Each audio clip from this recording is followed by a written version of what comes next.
back to Radical Thursdays with Bella and I. This week we have another guest from our hometown. Um, we have all had different experiences with disabilities and various different disability offices and living life through that sort of lens. So I hope you enjoy the conversation that we are going to have. Right on. So this week our guest's name is Lizzy. Lizzy? Hello, I'm so happy to be here. I'm Lizzy. I am currently a first year at Assumption, and it has been a crazy but fun time. What are you majoring in? So, technically, I'm undeclared, but I'm looking to major in human services and rehabilitation studies with a Spanish minor.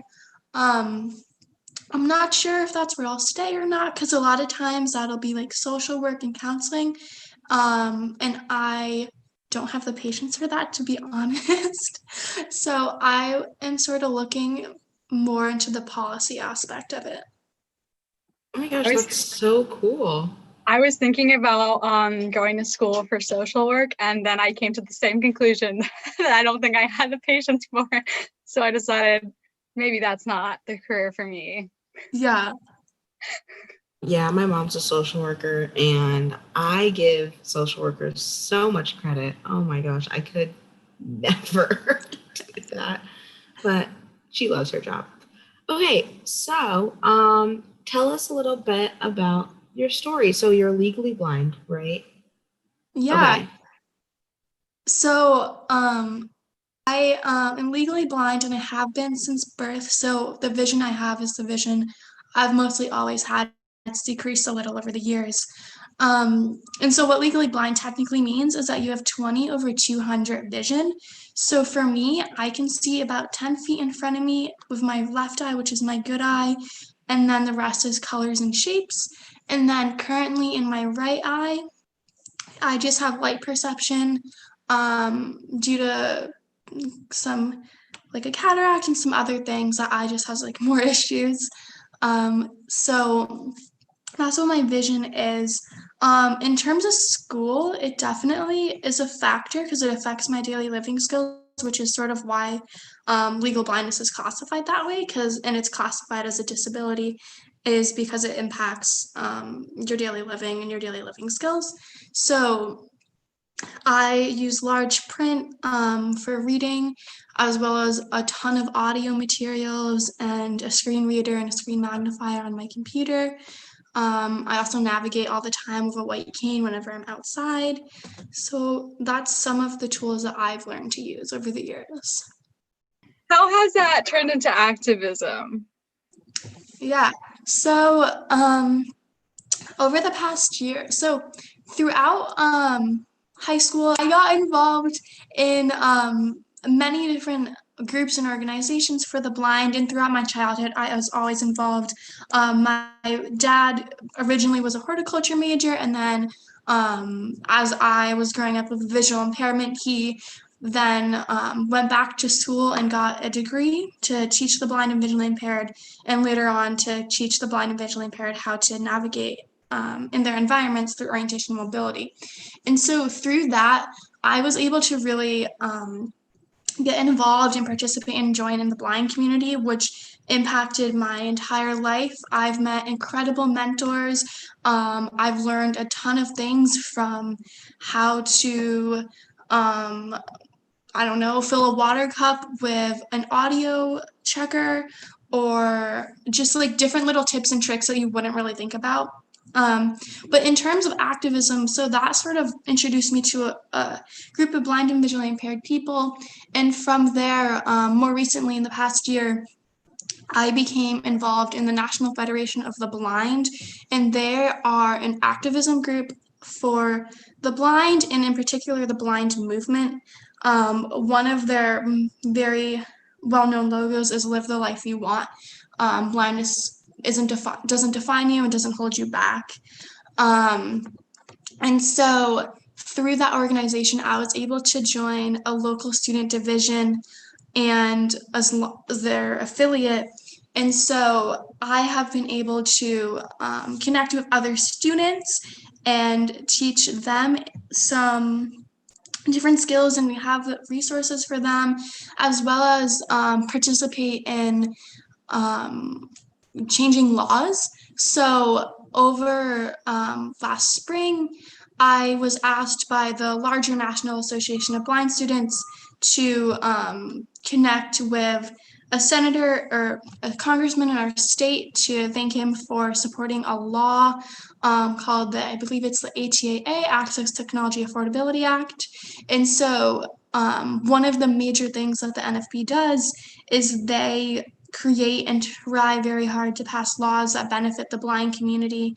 And so I have been able to participate and help out with that as well. Along with that, I am also on the Youth Advisory Council for LEAP, which is a nonprofit organization in Burlington, Vermont. And I had a job with them during a summer program this past summer, and then I've been doing some volunteer work with them throughout the fall. And so the council I'm on is about 8 other visually impaired high school and college teens. And we worked all summer to create different workshops and retreats that would happen during the summer as well as be available throughout the fall.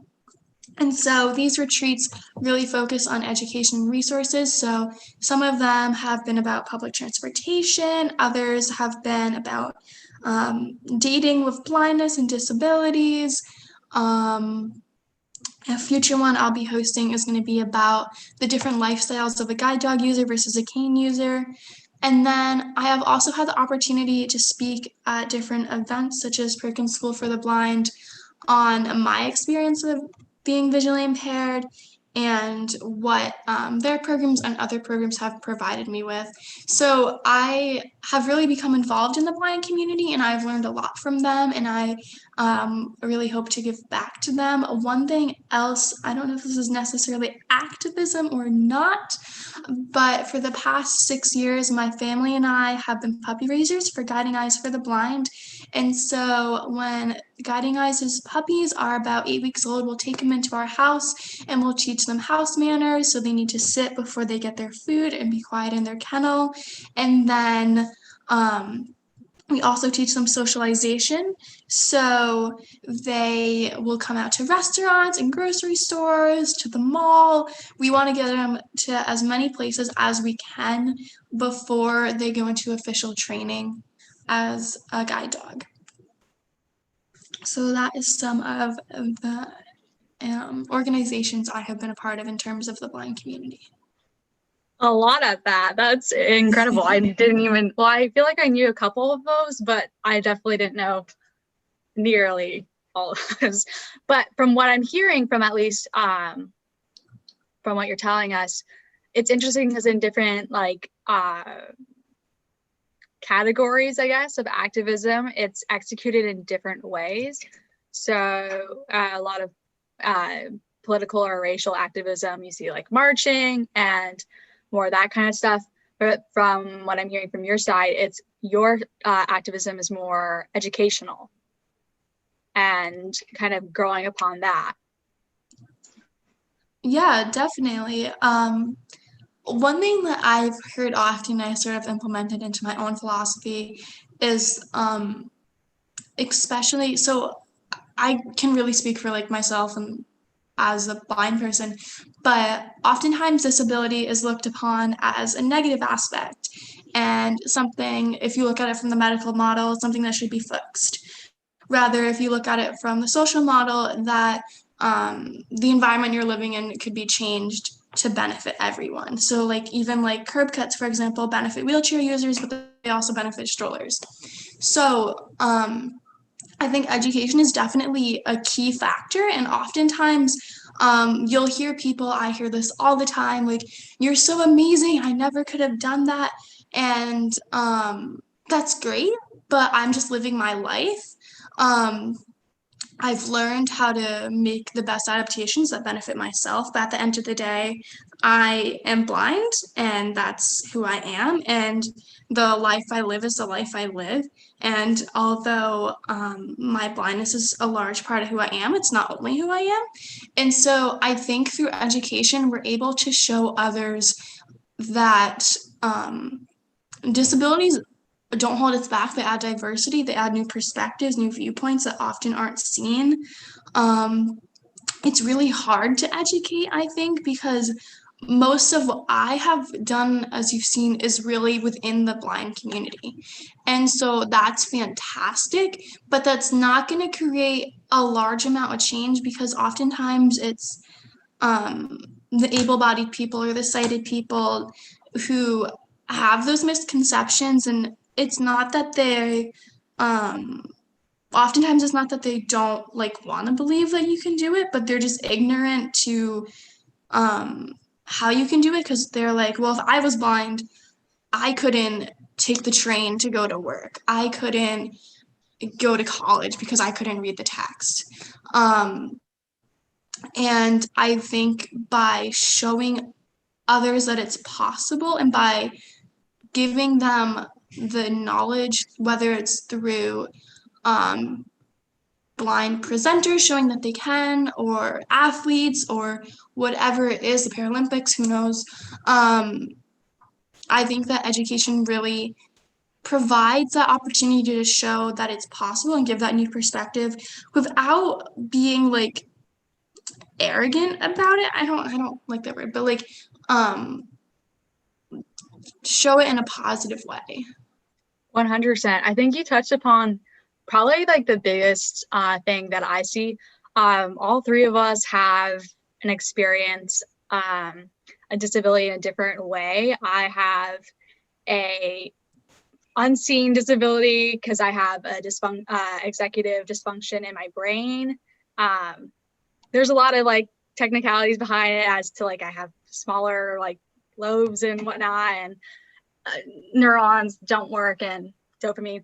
And then Lizzy has a visible one, and then Kenya has more of a mental health one. And migraines, yeah, basically. I mean, yeah, and migraines, which is also not visible. And at least what I see within, or I find difficult about activism in terms of disabilities from my standpoint is a lot of times it's hard to educate people, and because that's all you really can do. They either have it or they don't. And with ADHD and other things, like it's hard because you want to create this awareness and you want to have people like realize it's okay and it's not a bad thing and not to look down at you in a negative way, because so people with ADHD are neurodivergent versus neurotypical people, which isn't bad. It just means we function in a different way. Same thing with people that are legally blind or what have you. So it's hard when to try to educate a community that isn't composed around it. Also, especially with ADHD, it's hard because it's tricky because a lot of people try to self-diagnose, and obviously that's harder for like more visible disabilities.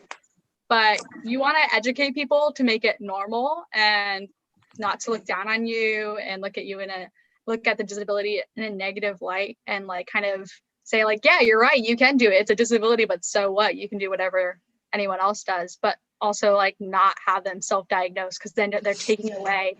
Or like even people, I don't know if this is a thing, but like I have glasses, I have astigmatism and stuff like that, and other people have glasses, and you hear all the time like, oh, like my vision's worse than you, and so like, or what have you, and like not having people that like just have a small visual impairment taking away from a larger visual impairment and trying to claim that, I guess.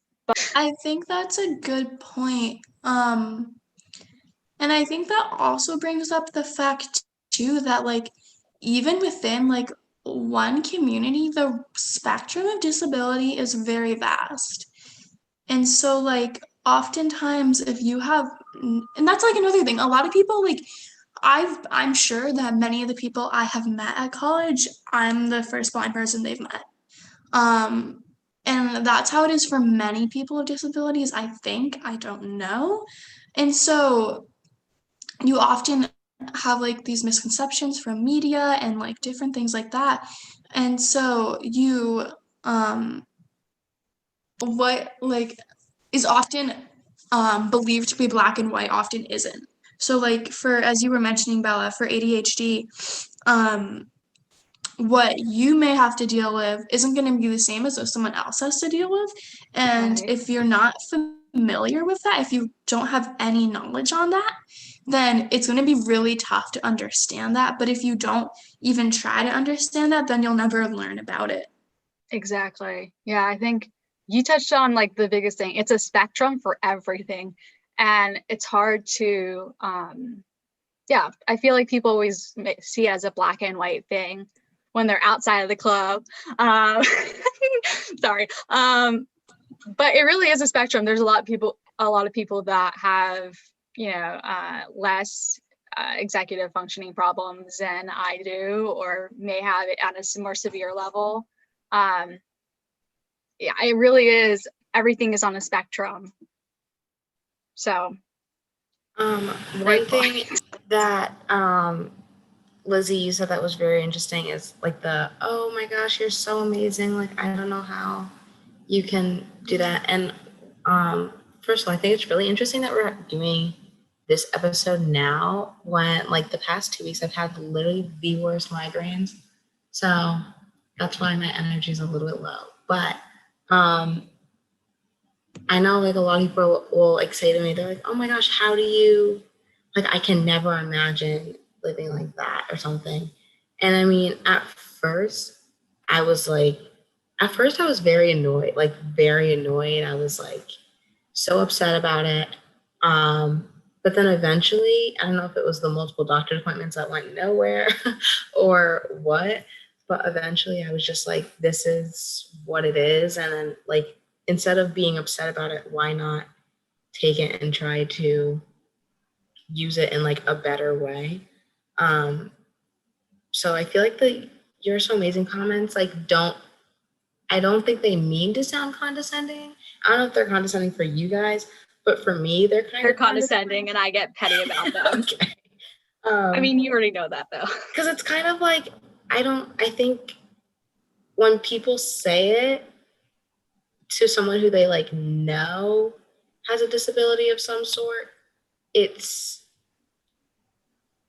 I don't know, because I think that everyone is going through their own thing. So for you to just say that one thing makes someone amazing kind of disregards like kind of how they've handled it themselves and also what someone else is going through. But I don't know. Yeah. No, yeah. Um, I going off of that, I recently posted something about White Cane Day, and like on the very bottom I was like, don't see like blind people as like an inspiration, like we're just like living our lives like anyone else. And then like some of my very good friends were like, you're such an inspiration. And I'm like, did you not read that last sentence? Because I think like sort of what you were saying, Kenya, that I've, it's not meant to be, but it does sort of feel condescending because you're like, I'm just living my life the way I need to live it. Um, so yeah. Another thing that you said that was very interesting that Bella and I can relate to is your like you were dealing with policy and like policy change. And so Bella and I and maybe I don't know, it was like 5 other people, 6 other people, I don't know. We went to DC and we spoke with, and this was with from the ground up, and we spoke with DC Kitchen and about the change that they're doing there with farm to table food and just like providing healthier options to lower income areas. And then we also went to the Capitol. We spoke with legislators Yes. and senators, maybe not senators, Oh, yeah. legislators, just about like policy change that we wanted to see happen. And one thing that really stuck out to all of us was in one of our last meetings with Representative, he was a spokesperson for Representative Johanna Hayes. And we were like just talking. We were just like just talking about like the problems with a town near us and stuff like that, and the whole school lunch program, which absolute crap. And we were talking about it, and he said, "Okay, but what are you asking for? Like, what's your end goal?" Which we left that meeting and we were like, "Whoa!" Like, it's one thing to just kind of like complain and just be like, "Oh, this is going on. This is going on. This isn't fair." But it's a whole nother thing, and it becomes productive when you say, "This is what's going on. This is how it's impacted our lives and other people's lives, and this is what we should do about it," and start taking action on that. So how you're taking action on that in different ways is incredibly inspirational, and something that I most definitely want to do in my life. Well, thank you. Along with that, I think one thing that's really important too is that you can take action in small areas as well as large areas. So this past fall, I decided to take a chance and I ran for a position on my student government board. And so I'm currently a senator for my class. And Yeah, round of applause, audience. thank you. So I'm a senator for my class as well as a delegate for the Worcester Student Government Association, which is incredible. I'm so excited.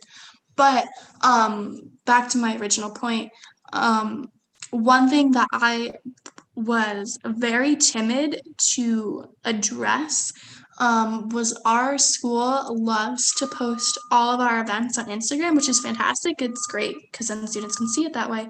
But Instagram has very terrible accessibility. And so I reached out to our president. I was like, can we add alt text to these pictures? And so that is, I'm sure you're familiar, is a written or verbal description if you're using a screen reader of an image. And that way it'll read like the small print that everyone loves to include on posters. And so activism and speaking up can definitely be scary. It's intimidating, but when you notice something is wrong, it's really important to do. Oftentimes we'll like jump back to be like the ADA, which is very important, but um today this year was its 30th anniversary, and um there's still like a lot that can be done. So even though those larger policies and organizations are out there and like we can rely on those, it's also important to stand up and raise your own voice for like the issues that you see. You're definitely right. So like I had like a small eureka moment when you started talking, because I think we've been mostly talking about larger policy changes that can happen or larger change that can happen.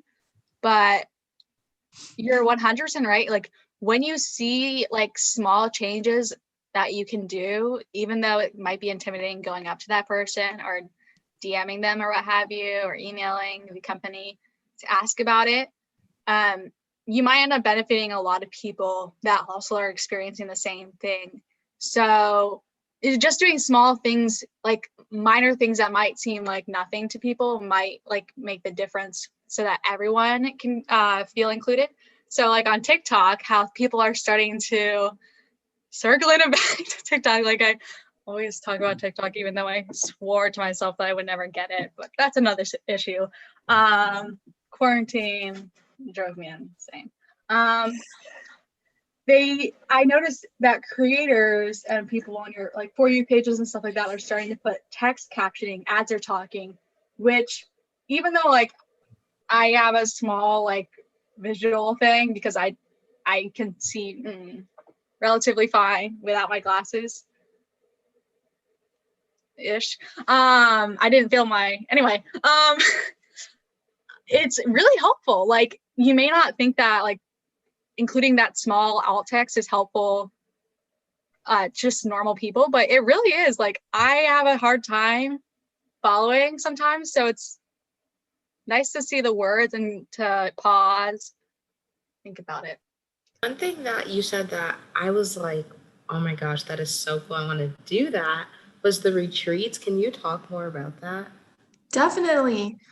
So, for the retreats, they're run through an organization known as LEAP in Burlington, Vermont, and this is a newer concept due to COVID. They made all of their summer programming virtual, and this was one of the things that came out of it. And so these are an hour retreat every week, and there's probably 20, maybe 30 students who come to them. Mostly everyone has a visual impairment because that's what it's centered around. But I honestly believe that you can take this platform and apply it anywhere, and it would benefit anyone. Um, and so there has been many different topics that we have talked about. I know one of them was on makeup. And so what they're really meant to do is they're sort of meant to be a way to connect and socialize with other people within the blind community because we're such a small community that it's really tough to do. Even like within our home state, I would have to drive like across the state, or I often just go to Massachusetts. And I've met a lot of blind people through different programming in Mass. Um, and so this is a way for students to meet other people as well as hear from successful and professional blind people who are living their best lives and who are succeeding and are able to share their own experiences with us. And it's really great. As I mentioned, one of the retreats we had was on how to date with a visual impairment. And one thing that came up was like, what do you do if you can't see visual cues? And I was like, shit, what do you do if you can't see visual cues? And so it's been a really great opportunity to learn for myself as someone who leads some of these, as well as a student, and hearing from what everyone else has to say. That's actually so cool because as soon as you started mentioning more about it, I was like, the first thing that popped into my mind is cancer camp. Mhm. It's kind of different because it's through Camp Custom. It's just for people that, who have had their parent or guardian who had cancer, so that you can all come together for a week during the summer and have a retreat and talk about it and like connect to people that actually are going through similar experiences. But I never quite made the connection from that and like seeing how it could be applied in other realms. So I don't know, it was really interesting. So is it more, you're talking about how it's from my meaning here, more like educational stuff. Are there moments, because like we have on Wednesday nights, well, I guess not anymore because I graduated from the program, but on Wednesdays, I almost said on Wednesdays we wear pink. No, on Wednesdays we had a oh no, what was it called? It was like this night where we came together and empowerment. It was called empowerment. And we talked about problems and crying happened and whatnot. So are there more like discussion based where you like share your grievances or stories more to balance that out, or activities to do together that make you have a little fun, whatnot? Yeah. So, during the summer, when the official program that I was a part of was being run, um, there was workshops led by facilitators, and we would have like those conversations on like what does being blind mean to you and different things. I think that our current retreats are more on the educational side. Mostly because as council members, we created them. And so we were trying to um, have like a solid plan and layout. But I know as the holidays come up, we're gonna have some like Friendsgiving and a sweater party for Christmas. So we're gonna definitely start incorporating more of a social aspect. Um, I think either way, whether it's from an educational standpoint or from a social standpoint, it provides an opportunity for people to come and not have to really explain that they're blind because everyone just gets it. We understand the struggles, the benefits. So I think that it just provides a opportunity to sort of be yourself and learn what you want to learn and take away what you put in. Most definitely. What I took away from this is kind of like a stretch connecting the two. I get it, but what I took away from when my experience with this semi similar thing was it was really a safe place where you didn't have to really explain what you had gone through and have people be like, oh, I'm so sorry for you, or you're like, you're so strong for sticking through it. It was nice. It was like a breath of relief. Community is like, I think, like the biggest, from my perspective, I would say that educating and community, I don't think those are the right forms of the word, but whatever, are the two most important aspects for anything and changing, like making change. And I think community, like education, you get to learn about other people's lives and just see through their perspective. And then community, like the typical saying, like, you're not alone. But like, it's so true and it changes everything. Like, I know for From the Ground Up, get a little sentimental here.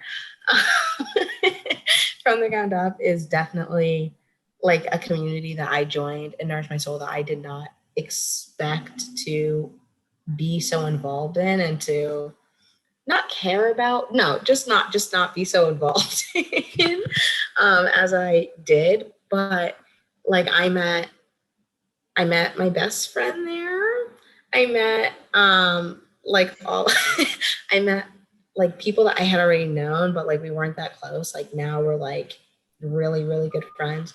Um it's just interesting how like sitting at a table like without any like outside voices, like just like you and your friends, like can change so much. Like we've had meetings where we're super productive and we're like changing the community and we're like, we're going to do this, but then there's also that balance of like there are meetings where everyone just like has a mental breakdown. Cries.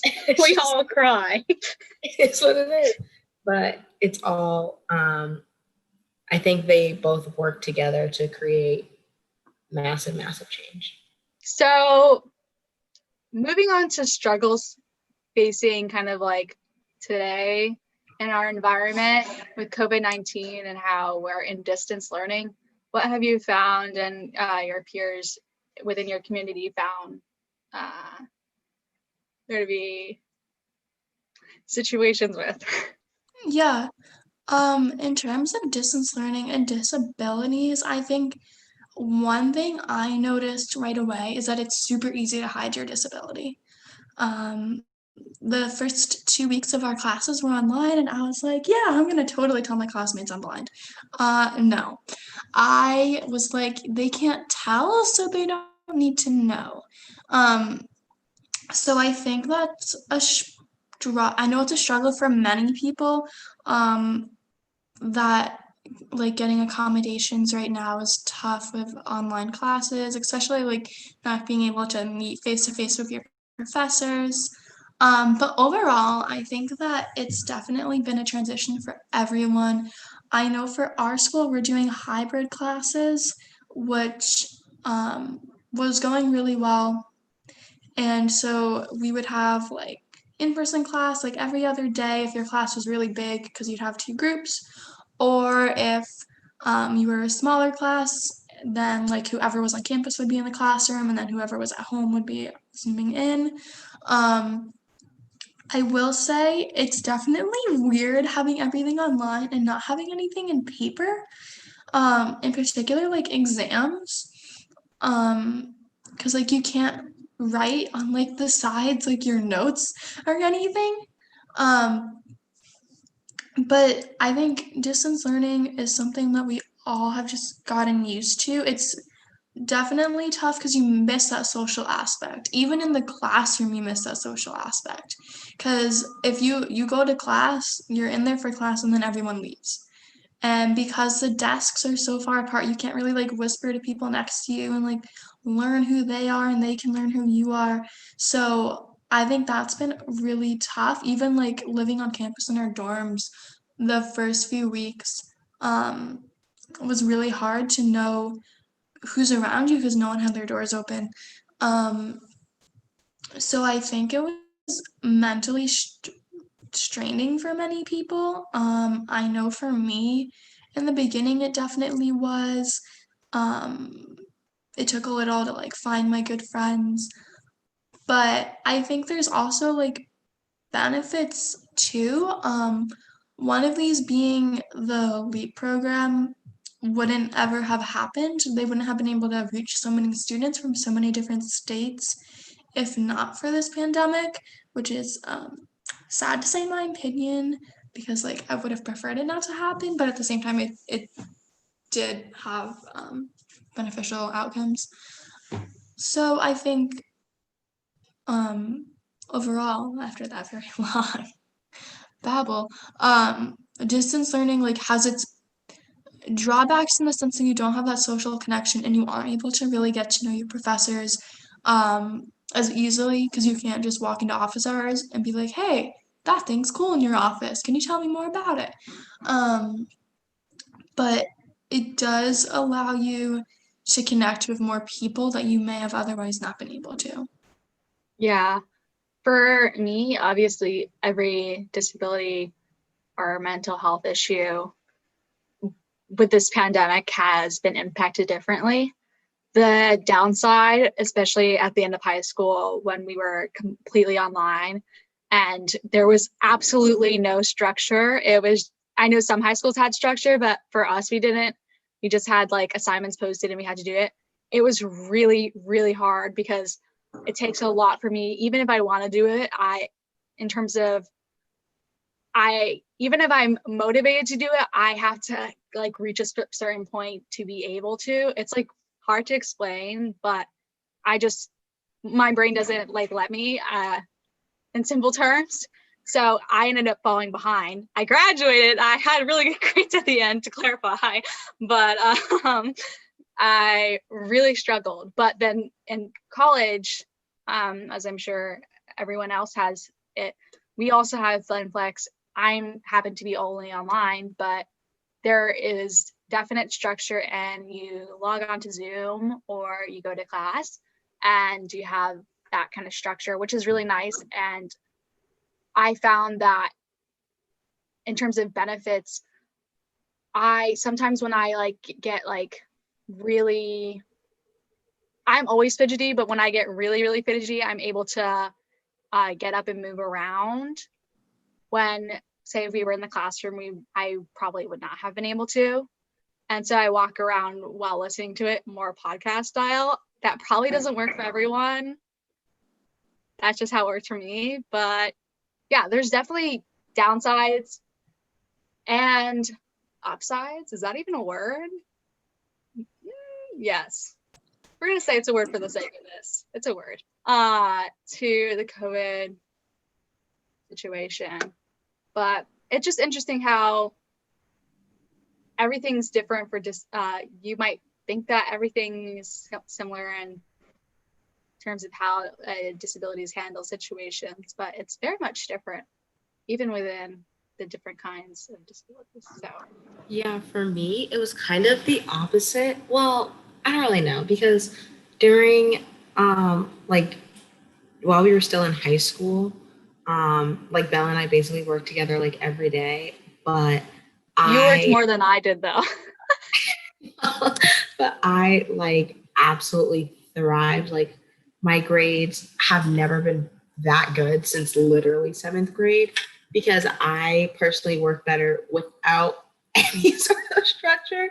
So I really liked when teachers were like, these are due at midnight, just get them in. I liked that. I didn't do them at midnight. I did them more at like 1 a.m., 2 a.m., 3 a.m. But I got my work done, and that's just how I worked best. And then now at school, um, some of my classes are still hybrid, but the majority of them are solely online. Well, no, it's probably half and half. But I have I have a hard time, like especially at the beginning of the year, like reaching out to my professors and being like, "Hey," because I personally have a hard time like describing a migraine, like chronic migraines, as a disability, even though it most definitely does like disable my life significantly. I just think that there are people who have it like worse. Anyways, but I like ended up emailing all my professors and I was like, hey, so I have accommodations set, but I don't use them, which right now I probably will be using them tomorrow. But it's hard because everything is online and looking on a computer already hurts my head, which already hurts. But then we can't do hybrid or we can't be in person. But then even if I were to do asynchronous, like everything's still online because like I can handwrite it, but I still have to end up submitting it online anyways. So doing, I don't know, college in a pandemic, like I didn't, like I knew college was going to be different. And a lot of upperclassmen are like, oh my gosh, how is it for you? Like, I don't really know, but I don't know. It's most definitely obviously more challenging, I would say, doing college during a pandemic versus not. Isn't talked about a lot. I didn't realize how true that was till I got to college. And like my professors are always um, like we were in psychology talking about discrimination and like stuff like that. And she was like, discrimination against, I'm not like discounting these, but like against ageism and sexism and like that, but did not mention disability. And then in sociology, we were talking about like the gender gap and the pay gap and like nothing about disability. And I was like, what's happening? Like, Wow.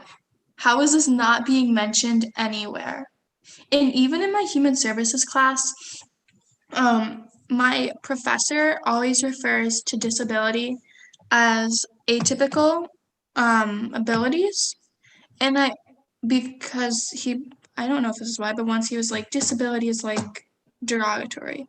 And I think that's true, but I also realized after he said that if you get rid of disability and you make like disability itself seem like a negative thing, then screw ever getting equality because if you Yeah. don't accept that, then how are you going to accept anything else? Yeah, I used to be really upset when people use the word disability in my situation Mm-hmm. because I was like, it's not a bad thing. Like it sucks. It's not a bad thing. And I used to get so upset because disability has such a negative Yeah. vibe to it that I just didn't want to be associated with it. But you're right. Like call it how it is and we have to just accept it. And that's the only way we can like really drive home like the needs of disabled people, whatever it may be from. But you mentioned an interesting point about it's not mentioned in discrimination a lot, which I didn't realize either until you just said it. I don't know how to connect this to food. I mean, I guess you could connect it to education. I would say that I don't know like any facts on this whatsoever, but I don't know facts on anything. technically, I just guess. I would say that oftentimes people, so in particular, oftentimes people with disabilities are looked down upon, don't have equal employment or equal pay. Like I know 80% of the blind community is unemployed. and many of those people live below the poverty rate. And so, due to that, and due to those statistics across many disability groups and communities, if you aren't able to make the same income or have the same employment as an able-bodied or sighted person, and because you're not able to be on the same playing field, then you aren't going to be able to access the same resources in terms of food as someone else would. If you're living on Social Security and you need to pay apartment bills, electricity, water, whatever else you may need to pay, as well as food, you're not going to be able to get the most nutritious or beneficial food that you otherwise could get if you were an able-bodied person who had an equal paying job. Oh my goodness. First of all, everybody that may be listening to this, round of applause, because we are struggling right here trying to figure out a connection. I was making a very vague one that didn't really make sense, but that, like, yeah, actually, you're 100% right. Wow. Round of applause to that. That was a good connection. Thank you. I tried. Holy smokes. Yeah. Sorry. Small moment Okay. of. Yeah, I was gonna say, yeah, basically just like between staying employed and paying for food and stuff. But yeah, so wrapping it up, Lizzy, what do you have to say just about like overall awareness with visually impaired and what um, like non-visually impaired people can do? Yeah. So I think that's a good question. I think I don't want to get into the nitty-gritty stuff because I could go on a rant about what to do and what not to do when you interact with a blind person. But in terms of just disabled people in general, um, don't tr- don't don't treat them any different. But that doesn't mean treat them like, I don't know how to word this. Don't don't have different expectations for someone with a disability, but if they need help, offer that help. If they say no, accept it. Um, if there is something that you know could benefit someone, so let's say if you're in a work environment and you know, let's say someone's blind and that they're a braille reader and they're going to go to a meeting and you can get something in braille, then try to do that. But I wouldn't say don't go out of your way, because oftentimes people with disabilities have the have learned the skills or techniques or whatever it is to get through their life successfully, and they're going to run into barriers just like anyone else. Those barriers are going to be different, and oftentimes those barriers are going to be based on inequality between the disabled community and the non-disabled community, whether that's through discrimination or what you have. Um, but I guess I would say um, everyone has the same capabilities to succeed in whatever succeeding means to them. Yeah. Just try to avoid assumptions. Try to be accommodating without sounding smug about it. Like when someone asks for help, just try not to sound all self-righteous. Just take into account what Lizzy just said. It's really important. Okay, Kenya, you ready for your inspirational quote?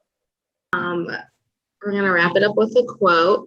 So the quote for this week is, if we are to achieve a richer culture, we must weave one in which each diverse human gift will find a fitting place. And that's by Margaret Mead, the anthropologist. So I really just like this quote because it talks about embracing diversity and like people's differences. And because I think the most no, I think like the best society that any place can possibly have is one where Everyone's different, and everyone's differences are used as a strength and used to just build everyone up instead of the top and no one else mattered. But yeah. I definitely didn't know who she was. I just looked her up. That's a sign up. Great quote, Kenya. Thank you, Lizzy. Thank you. I'm so glad I got the opportunity to speak with you guys. You're truly doing amazing things, like, honestly. And I'm not saying that in a condescending way. Yeah, I think this was a really important little episode that we've had, because I think it's a topic that doesn't get talked about a lot. So I appreciate you coming on here so we could talk about it and kind of expand that knowledge to people, non-disabled people, so everyone's aware. For us, go to our website first off at nourishmysoul.org, or our Facebook for Nourish My Soul, or we've got options, people. Our Instagram for Nourish My Soul, or our Instagram for From the Ground Up, which I'm gonna have to correct myself because we've been saying it wrong this entire time, is not From the Ground Up, but From the Ground Up minus the. So and no O. So it's at FRM. So until next time, peace out, Girl Scout. Have a great Aftermile, Thursday, crocodile. a great Friday, great weekend, and we'll see you next weekend. No, not next weekend, next Thursday. Right. Same thing though. Goodbye.